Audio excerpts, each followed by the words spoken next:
Hello guys, അപ്പം ഇന്ന് വീക്കെൻഡൊക്കെ ആയിട്ട് ഞാനോർത്ത് തന്ന കാലൊന്ന് പെഡിക്യൂറല്ല ഒന്ന് ക്ലീനപ്പ് ചെയ്യാമെന്ന് വിചാരിച്ചിട്ടോ. അപ്പോൾ അതിനുവേണ്ടി ഞാൻ ഒരു ഇതെടുത്തിട്ട് പാത്രം എടുത്തിട്ടുണ്ട് കേട്ടോ. അതിൻ്റെ കാലൊക്കെ ഇറക്കി വെച്ചിട്ട് നല്ലോണം സോപ്പിട്ട് പ്യൂമിക് സ്റ്റോൺ വെച്ച് നിറച്ച് കൊടുത്ത്. അപ്പോൾ വെള്ളം വെറും വെള്ളമല്ല, നല്ല മഞ്ഞളിട്ട വെള്ളമാണ് കേട്ടോ. എന്നിട്ട് നല്ലോണം ഒന്ന് സോക്ക് ചെയ്തിട്ട് ഈ പ്യൂമിക് സ്റ്റോൺ വെച്ച് നല്ല രീതിയിലൊന്ന് നന്നായിട്ട് റബ്ബ് ചെയ്ത് കൊടുത്തു. എന്നിട്ട് ക്യൂട്ടികളൊക്കെ ഒന്ന് നഖത്തിൻ്റെ ഇടയിൽ നിന്ന് റിമൂവ് ചെയ്തു. അപ്പോൾ നഖം ഞാൻ കഴിഞ്ഞ ആഴ്ച വെട്ടിയതായിരുന്നു, നെയിൽ പോളിഷ് അടിച്ചതാണ്. അപ്പോൾ ഞാൻ ഓർത്തു എന്നാൽ അത് വേണ്ട, ജസ്റ്റ് ഒന്ന് ക്യൂട്ടികൾ മാത്രം ഒന്ന് ക്ലീനപ്പ് ചെയ്തെടുക്കാൻ നോക്കാം. അങ്ങനെ പെഡിക്യൂർ അല്ല എന്ന് പറയുന്നത്, പാക്കോ സ്ക്രബോ ഒന്നുമില്ല, ജസ്റ്റ് ക്ലീനപ്പ്. നമ്മൾ ഫേസിലൊക്കെ ക്ലീനപ്പ് ചെയ്യുന്നത് പോലെ കാലൊന്ന് ക്ലീനപ്പ് ചെയ്തു. എന്നിട്ട് നന്നായിട്ട് വാഷ് ചെയ്തെല്ലാം നീറ്റാക്കി 2 കാലും മാറ്റിയതിന് ശേഷം ഉണക്കി ഞാനത് ഒന്ന് മോയ്സ്ചറൈസറൊക്കെ ഇട്ടൊന്ന് സെറ്റ് ചെയ്ത് കൊടുത്തു. ഇപ്പം തന്നെ ആ ഒരു ഡിഫറൻസ് നിങ്ങൾ കാണാൻ പറ്റുന്നുണ്ടോ? എന്നിട്ട് അഴുക്കായിട്ടൊക്കെ ഒരു തരം നമ്മുടെ ഡ്രൈ സ്കിൻസും അങ്ങനെ മറ്റ് ഡെഡ് സെൽസൊക്കെ ഇട്ട് ഇരുന്ന് വെച്ചാൽ അപ്പോൾ എല്ലാം ഒന്ന് റിമൂവ് ആയിട്ടുണ്ട്.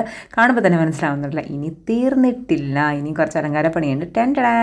അപ്പോൾ നമ്മുടെ നല്ല ഭംഗിയുള്ളൊരു എന്താ പറയുക, നല്ലൊരു പാദസരമാണ് ഇത്. ഞാൻ എറണാകുളത്തപ്പൻ ഉത്സവത്തിന് വാങ്ങിയതാണ് കേട്ടോ. നമ്മുടെ ഈ ഗുജറാത്തി രാജസ്ഥാനി ചേച്ചിമാരില്ലേ, അവരുടെ കയ്യിൽ നിന്ന് വാങ്ങിയതാണ്. 100 രൂപയോ 120 അത്രയൊക്കെ നമ്മൾ ബാർഗെയിൻ ചെയ്ത്, നല്ല റേറ്റ് പറഞ്ഞാണ്, ഞാൻ ബാർഗെയിൻ ചെയ്ത് വാങ്ങിയതാണ് നല്ല ഭംഗിയിൽ കാണാൻ വേണ്ടി. അപ്പോൾ ഞാൻ അതും കൂടി ഇട്ട് കൊടുത്തു. അടിപൊളിയായിട്ടില്ലേ? അപ്പോൾ എനിക്കിഷ്ടമായിട്ടോ.